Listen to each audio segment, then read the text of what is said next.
El ministro de Exteriores de Rusia, Sergei Lavrov, concedió una entrevista para la sección Rusia más allá de los titulares Rusia Beyond the Lines, del periódico Rossiyskaya Gazeta, que publica The Daily Telegraph.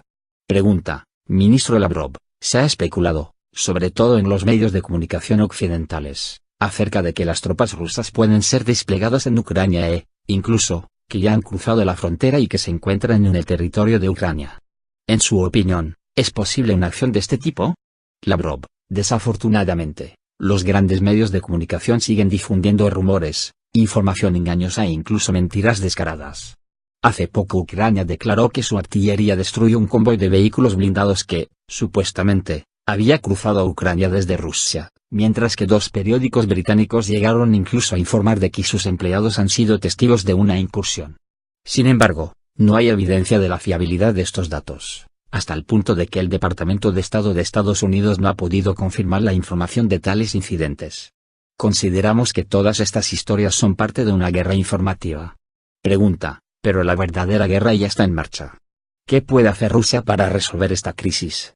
Lavrov, nuestra postura es muy clara. Queremos la paz en Ucrania, que solo se puede alcanzar mediante un amplio diálogo nacional en el que participen todas las regiones y todas las fuerzas políticas del país. Esto es lo que Rusia, Estados Unidos, la Unión Europea y Ucrania acordaron en Ginebra el 17 de abril. En una reciente reunión en Berlín, ninguno de los ministros de Asuntos Exteriores de Rusia, Alemania, Francia y Ucrania se puso en contra de lo dispuesto en la Declaración de Ginebra.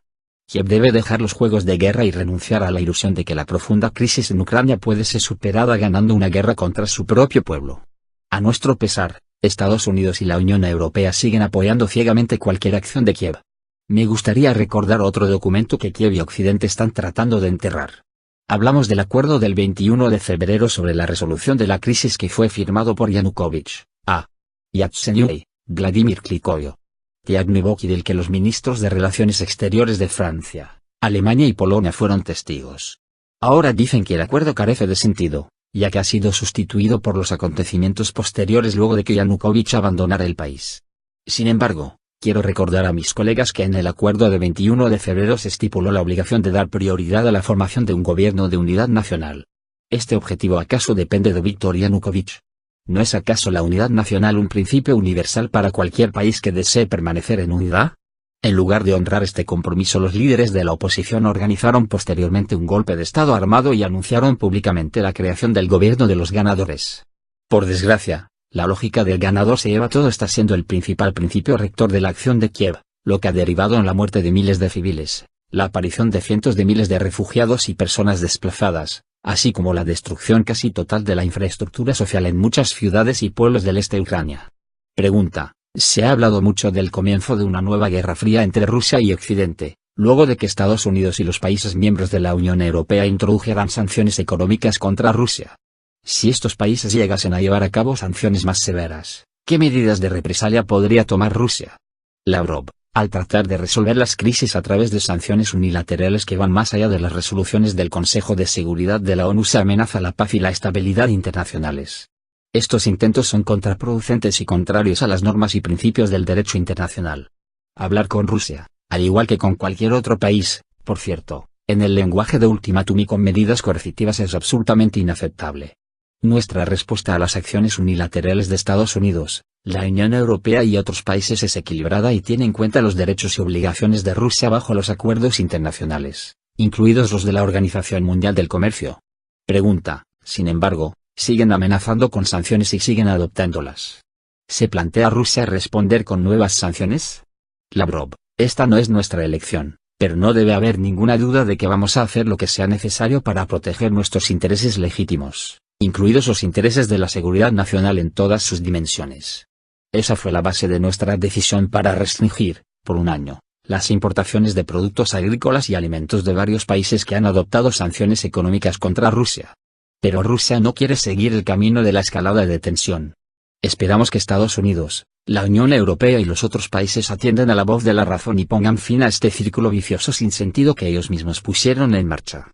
Pregunta. El accidente del vuelo MH17 de Malaysia Airlines añadió aún más pavor a lo que está ocurriendo en la región. ¿Cómo valora Rusia la investigación que se lleva a cabo sobre lo que pasó con este avión en el este de Ucrania? Lavrov, el derribo de la aeronave de Malasia fue una tragedia terrible. Desde el 17 de julio, cuando sucedió el accidente, hemos estado pidiendo que se realice una investigación internacional abierta y objetiva. Es imposible explicar las razones por las que las autoridades ucranianas, que tienen toda la responsabilidad por la seguridad de los vuelos internacionales sobre el territorio de su país, no hayan cerrado el espacio aéreo sobre el área de las hostilidades. Lavrov, al tratar de resolver las crisis a través de sanciones unilaterales que van más allá de las resoluciones del Consejo de Seguridad de la ONU, se amenaza la paz y la estabilidad internacionales. Estos intentos son contraproducentes y contrarios a las normas y principios del derecho internacional. Hablar con Rusia, al igual que con cualquier otro país, por cierto, en el lenguaje de ultimátum y con medidas coercitivas es absolutamente inaceptable.